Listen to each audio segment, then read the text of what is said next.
Bonjour, cette vidéo sera la dernière sur l'étude des lentilles. Dans la première vidéo, via la première partie de la leçon des lentilles, on a étudié les types de lentilles. On a étudié aussi les caractéristiques des lentilles. Dans la deuxième vidéo, on a étudié l'image donnée par une lentille convergente et aussi les étapes à suivre pour faire la construction géométrique d'une image. Dans cette vidéo, on va faire des applications. Ça veut dire l'étude de quelques instruments optiques, ou bien l'application, ou bien l'utilisation des lentilles. Et là, on va étudier dans cette leçon la loupe et l'œil. On va commencer par cette situation.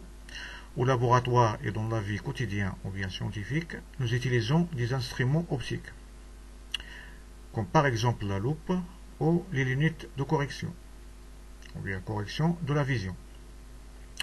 La première question qui se pose, qu'est-ce qu'une loupe? Et quel est son principe d'utilisation? La deuxième question, ça concerne la vision. Et dans quels sont les anomalies ou bien les défauts de la vision. Et comment on les corrige. Ou bien comment faire pour corriger quelques anomalies ou bien quelques défauts de la vision. Et donc pour répondre à ces questions, par exemple, bien sûr, on va faire des activités. Et on va commencer par ces images. La première, ça représente un homme qui observe un diamant en utilisant un instrument optique. C'est la loupe. Et on utilise aussi la loupe pour voir les détails d'une écriture qui est fine ou bien très petite.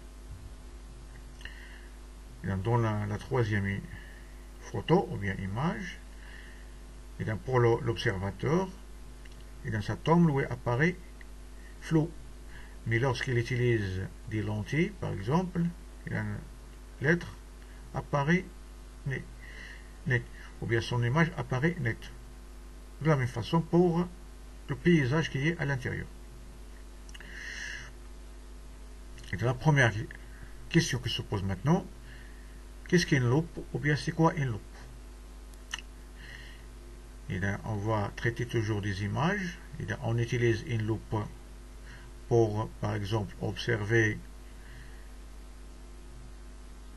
ou bien analyser des cartes, surtout s'il y a des détails qui sont très petits, pour observer aussi l'écriture qui est très petite ou bien très fine. Et on utilise aussi les loupes pour observer les détails, par exemple ici d'un diamant, ici par exemple d'un bijou. Et on l'utilise aussi au laboratoire, en SVT par exemple, pour voir les détails d'un insecte par exemple, ou bien les constituants du sol, ou bien pour les cartes géologiques. Et c'est quoi une lentille? D'après sa forme ici, vous voyez que cette face qui limite la lentille, il est convexe. Ça veut dire que c'est une lentille convergente. Et une loupe, c'est une lentille convergente. De distance focale très petite. Ça veut dire que sa distance focale est très petite. En général, elle est comprise entre 2 cm et 5 cm. Mais ici, on distingue deux types. Une lentille ou bien une loupe de diamètre très petit et une loupe de diamètre très grand. Plus que le diamètre est plus petit, plus que la lentille est très convexe. Et plus que la lentille est très convergente. Ça veut dire sa vergence est grande. On dit aussi qu'elle est de forte vergence. Ou bien sa distance focale est très petite. Ça veut dire il agrandit beaucoup par rapport à la lentille ou bien à la loupe dont le diamètre est très grand. Ça veut dire que sa surface est moins convexe et son grandissement est très petit par rapport à la première. Ça veut dire que sa divergence est très faible. Et dans cette lentille est utilisée pour observer des objets de taille très petite. Par exemple, l'écriture fine ou bien très petite, lire les détails d'une carte géologique par exemple, ou bien topographique, par exemple les détails d'un insecte, ou bien les constituants du sol par exemple. Et pour le principe d'utilisation, on a dit que la loupe c'est une lentille convergente. On voit un objet très petit à travers la lentille. Et dans cet objet nous apparaît très grand. Et donc vous voyez que son image n'est pas renversée, ça veut dire son image elle est droite, elle est grande. Et dans l'image qu'on voit à travers une lentille qui est droite et grande, c'est une image virtuelle. Ça veut dire la position de l'œil se trouve derrière la lentille. Et donc lorsque on obtient une image virtuelle à partir d'une lentille, ça veut dire qu'on a placé l'objet à une distance inférieure à la distance focale. Ça, c'est d'après les expériences qu'on a fait dans la dernière leçon. C'est pour cela, pour utiliser une lentille convergence pour loupe, il faut placer l'objet à une distance inférieure à la distance focale. Supposons que la distance focale de cette lentille est 3 cm, ça veut dire que ce diamant doit être placé à une distance inférieure à 3 cm. Ça veut dire 2 cm ou bien 2,5 cm. Et donc, si la lentille a un diamètre très petit, il faut aussi fixer l'œil sur la lentille. Et donc, pour l'utilisation, et donc pour avoir une image agrandie d'un objet à l'aide d'une loupe, il faut fixer l'œil sur la loupe. Après, il faut placer l'objet à une distance inférieure à la distance focale de la loupe. Et donc, l'image obtenue, dans ce cas, sera virtuelle, droite et plus grande que l'objet. Maintenant, on va passer à la construction géométrique de l'image. Et pour cela, on va prendre un exemple d'application. Et dans ce type de construction, on l'a déjà traité dans les applications dans la leçon précédente.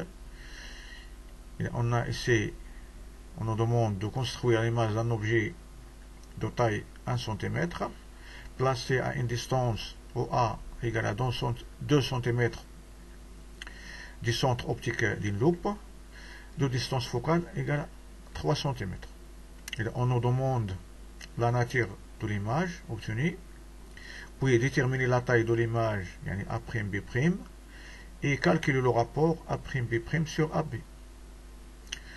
Puis on nous demande aussi qu'on représente ce rapport ou bien cette proportion.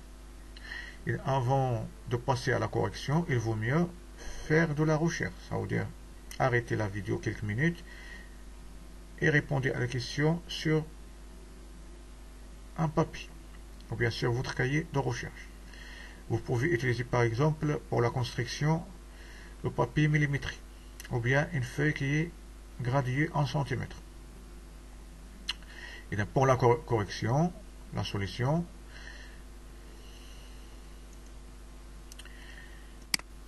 on va utiliser un fichier PowerPoint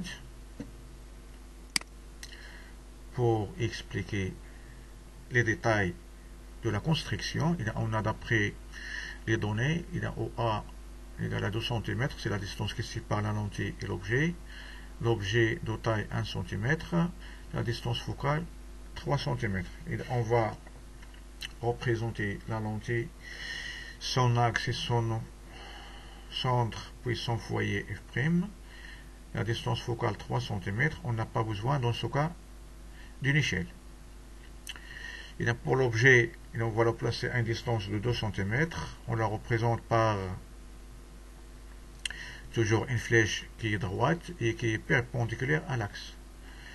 Premièrement, on va commencer par construire l'image de B en utilisant des rayons.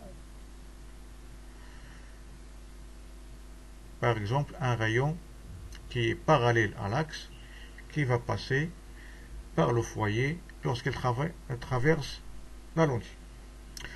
Puis un autre rayon qui passe toujours, qui commence de B et passe par le centre. Et dans ce rayon traverse la lentille sans déviation. Et là, vous voyez que ces rayons ne se coupent pas à droite. Mais si on les prolonge vers la gauche, et là, vous voyez qu'ils se coupent en un point. Et dans ce point, c'est le point B', le point conjugué ou bien image de B.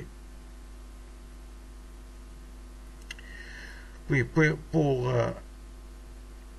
tracer l'image de point A, on va faire seulement la projection orthogonale de point B' sur l'axe. Puis on va construire l'image virtuelle avec un trait pointu. Et là, vous voyez que l'image est très grande par rapport à l'objet. Vous voyez qu'elle est plus grande 3 fois. C'est 1 cm et c'est 3 cm. Maintenant, on va revenir à notre leçon. Et après la construction géométrique, l'image obtenue, c'est une image qui est virtuelle, droite et plus grande que l'objet. Sa taille A'B', vous voyez que c'est 3 cm. Et pour le rapport, il y a A'B' sur AB, et dans l'image, sa taille c'est 3 cm, l'image de l'objet 1 cm. Et dans le rapport, on nous donne 3. Et qu'on représente ce nombre 3, seulement, c'est le grandissement de la loupe. On l'appelle le grandissement de la loupe. On la note par G. Et on écrit que G, le grandissement, égale A'B', la taille de l'image, sur la taille de l'objet, sur AB. Et dans ce grandissement, bien,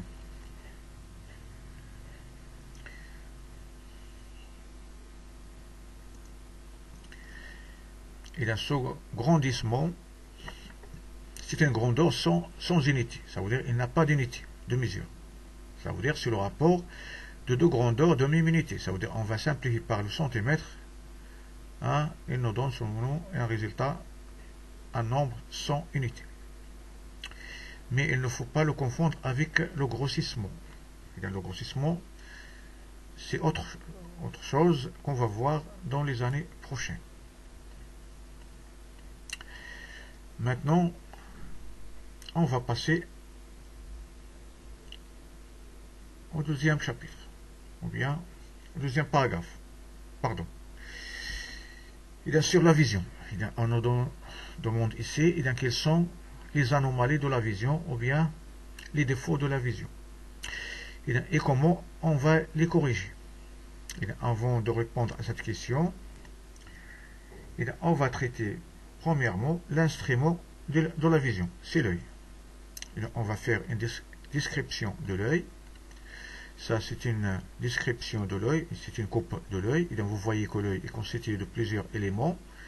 Ce sont des milieux qui sont transparents, en général. On va commencer par, ici, à gauche. On a ici une membrane qui est convexe, qu'on appelle la cornée. D'après sa forme, il est convexe, ça veut dire qu'il ressemble à une lentille qui est convergente, ou bien une lentille convexe. Ça veut dire qu'est-ce qu'il va faire? Il va seulement converger les rayons qui viennent de l'objet vers l'intérieur de l'œil. Ça veut dire que la cornée va jouer le rôle d'une lentille convergente. Et après, on a ici un muscle. Ça veut dire que c'est un anneau qui est coloré. Il faut qu'il soit vert, ou bien bleu, ou bien marron, ou bien noir.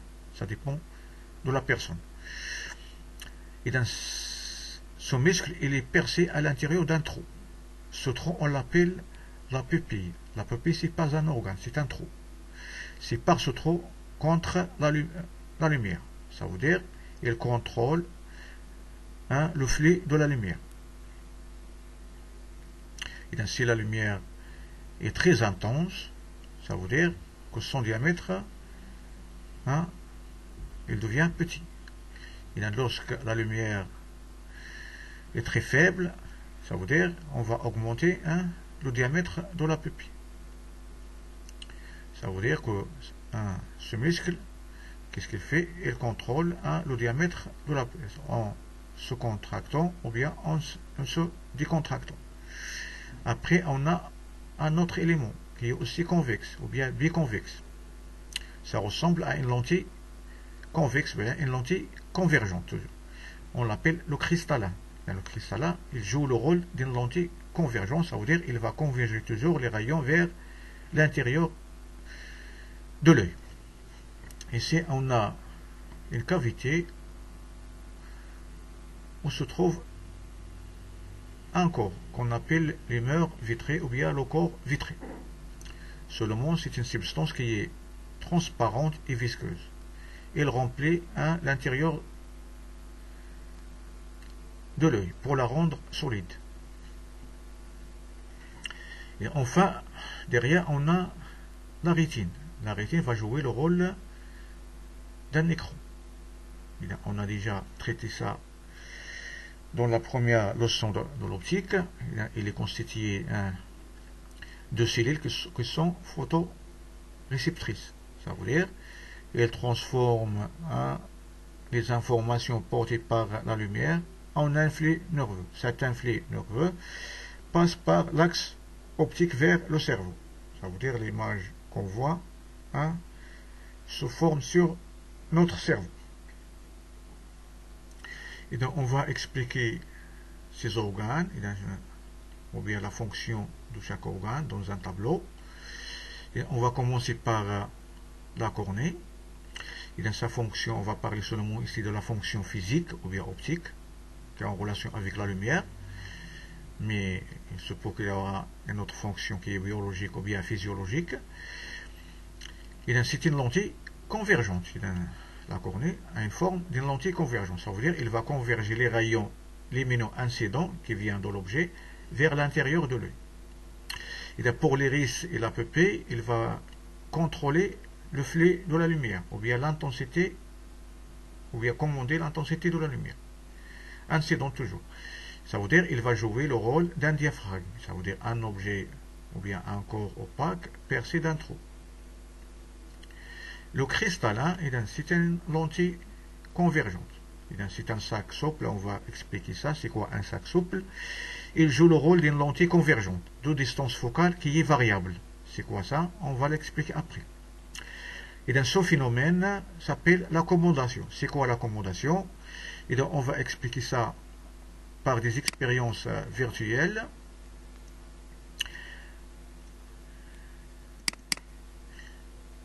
On va parler d'un œil normal, ça veut dire un œil sans défaut.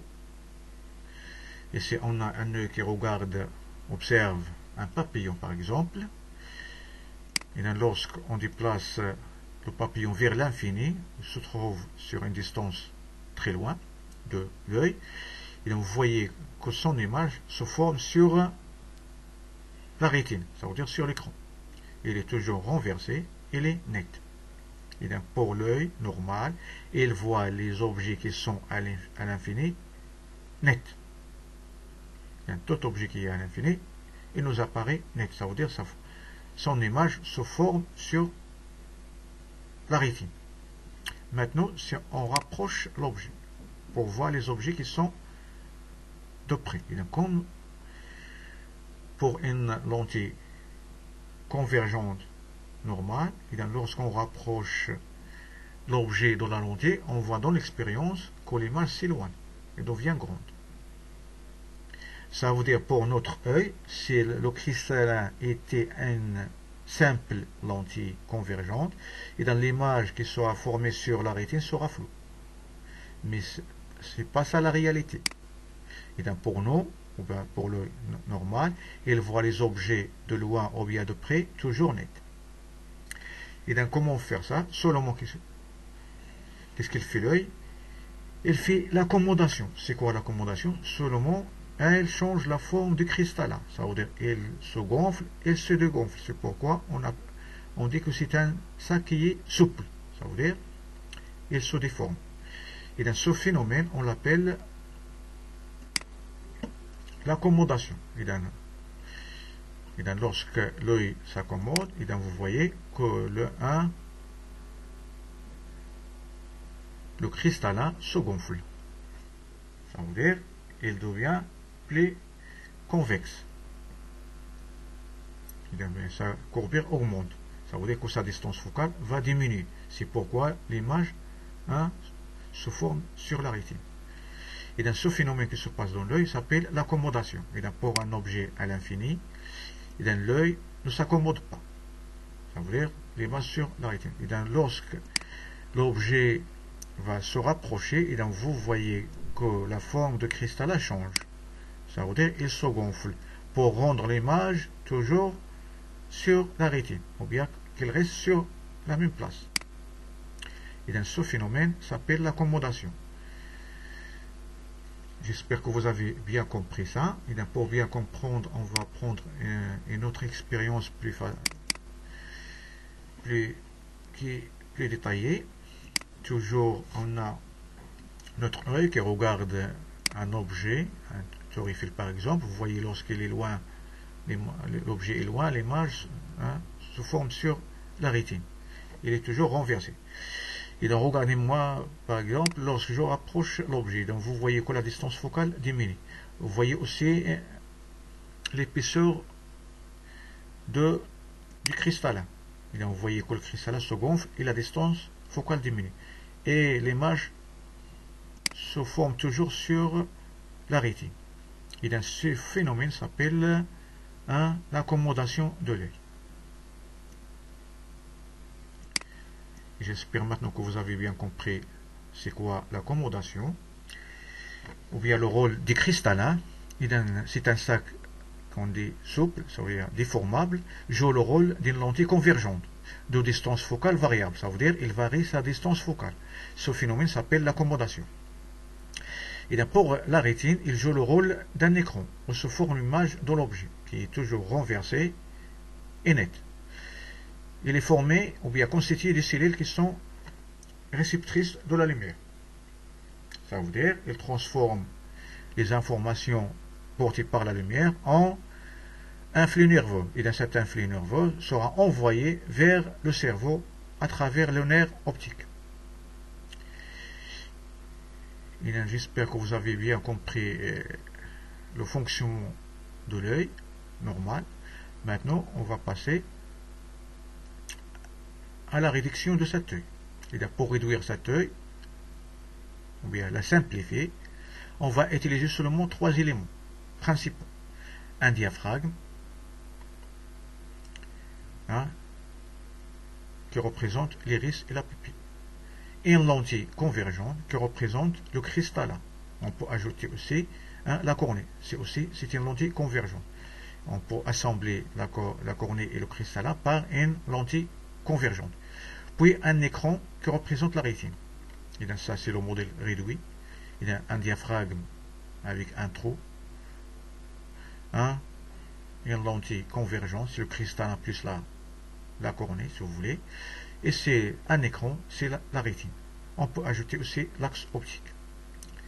Et dans ce schéma, on l'appelle le modèle réduit de l'œil. Maintenant, on va passer à l'autre question sur la vision maintenant. Est-ce que tous les gens voient les objets de la même netteté? Bien sûr, vous allez dire non. C'est-à-dire, certainement, vous connaissez des gens, ou bien des élèves, qui ont de problèmes de voir les objets de loin. Par exemple, ils ont le problème, par exemple, de voir ce qui est écrit, par exemple, sur le tableau. Ou bien, ils ont le problème de lire un livre. Ça veut dire qu'ils ont un problème de voir les objets qui sont aussi proches. Et dans ce cas, on va parler de quelques anomalies de la vision. Et les anomalies de la vision sont au nombre de 15 jusqu'à 20, mais on va parler seulement de deux anomalies qu'on rencontre souvent, qu'on appelle la myopie et l'hypermétropie. Et là, on va commencer toujours par des images. Là, ici à gauche, on a deux filles en train de lire sur un livre. Et là, pour la première, qu'est-ce qu'elle fait? Elle approche le livre vers ses yeux, l'autre éloigne le livre. Ça veut dire celle-là, elle a un problème pour la vision de loin, celle-là, elle a un problème pour la vision de près. Et dans cette anomalie, ou bien ce défaut, on l'appelle la myopie. Pour cette fille, c'est une myope. Pour celle-là, cette anomalie, on l'appelle l'hypermétropie. En arabe, ça c'est maqisar al-basar, ça tol al-basar.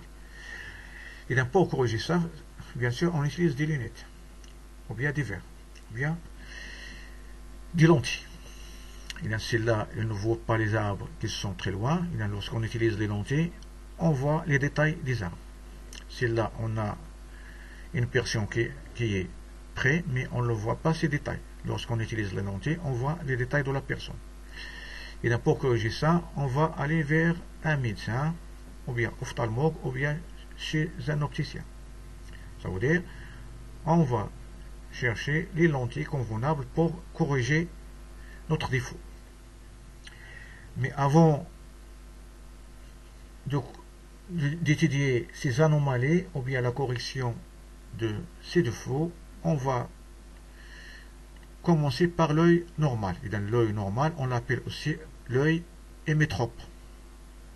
Et d'abord, l'œil normal, il voit toujours les objets nets, soit qu'ils sont loin ou bien proches.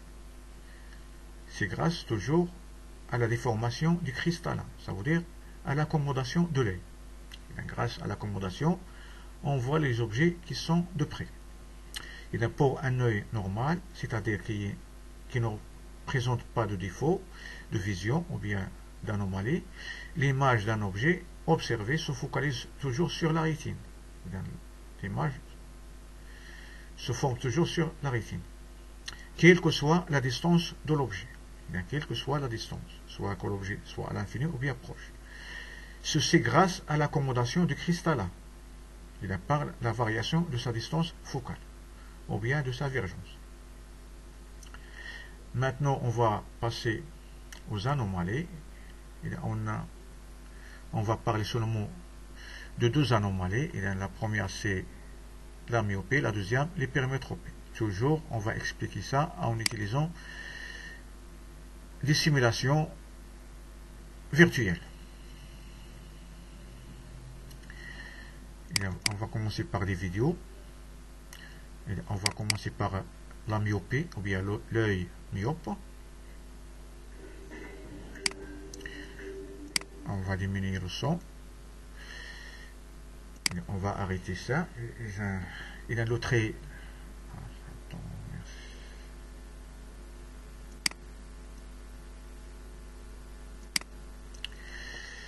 On a ici un œil d'un myope.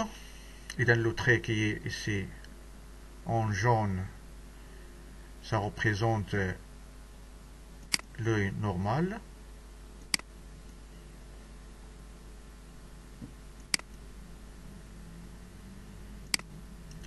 Et ça représente l'œil normal. Et donc vous voyez pour l'œil myope, et donc vous voyez que son diamètre intérieur est plus grand que le diamètre de l'œil normal. Et donc vous voyez, pour un patient qui est myope, a un œil trop long. Ça veut dire son diamètre intérieur est trop long, avec parfois une cornée trop cambrée ou bien bombée. Il se peut aussi que le défaut vient de la cornée, qu'elle soit plus convexe ou bien très courbée. Ou bien aussi le défaut vient du cristallin. Il faut qu'il soit, par exemple, aussi très convexe. Ou bien sa distance focale est très petite. Ou bien très convergent. Ou bien sa vergence est plus grande. On va voir Maintenant, pour l'image donnée par un objet, et pour un myope, vous voyez que l'image d'un objet se forme avant la rétine. Ça veut dire que l'image se forme à une distance de la rétine. Ça veut dire que l'image qui va se former sur la rétine sera une image qui est floue. Et pour un myope, comment il va voir un objet. Et donc, vous voyez, pour un myope, il voit les mains qui sont près de lui, il les voit claires ou bien nettes, mais pour la personne qui est loin, pour lui, il apparaît flou. Ça veut dire la vision de loin est floue pour un myope. Ça veut dire qu'il ne voit pas les objets de loin de façon nette. Maintenant, on va passer à l'autre défaut.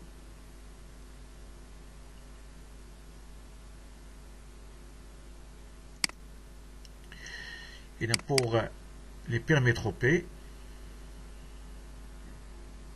toujours on va comparer l'œil hypermétrope avec l'œil normal.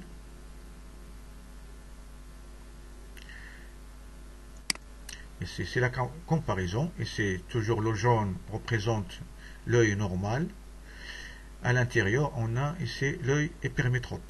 Ça veut dire pour l'œil hypermétrope, et vous voyez que son diamètre intérieur est inférieur au diamètre de l'œil normal. Ça peut être aussi de la convexité. Il est moins convexe pour la cornée. Ou bien aussi pour la convexité du cristallin. Il est moins convexe. Ou bien il est moins convergente. Ou bien sa vergence est faible. Ou bien sa distance focale est très grande. Et donc pour l'image qu'il donne d'un objet, et donc vous voyez la formation de l'image d'un objet dans un œil myope, et donc vous voyez qu'il se forme à l'extérieur de la rétine, ou bien derrière la rétine. Ça veut dire que l'image sur la rétine sera floue. Ça c'est pour l'œil hypermétrope. Et là, on va voir la visibilité de l'image.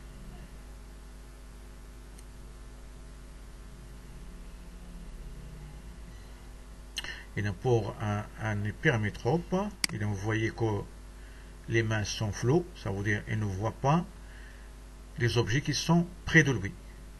Mais pour celui de loin aussi un peu. Ça veut dire il a le problème de la vision de près, qui est flou. Ça en général. Mais pour quelques gens, ils ont deux problèmes, soit pour les objets qui sont loin, ou c'est pour les objets qui sont très près.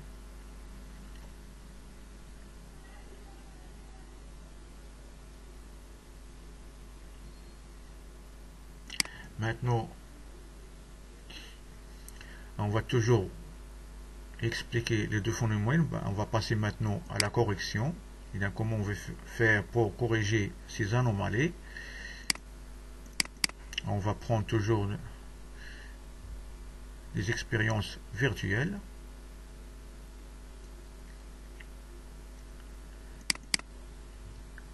Et on va prendre cette expérience qui nous explique comment on va corriger les anomalies.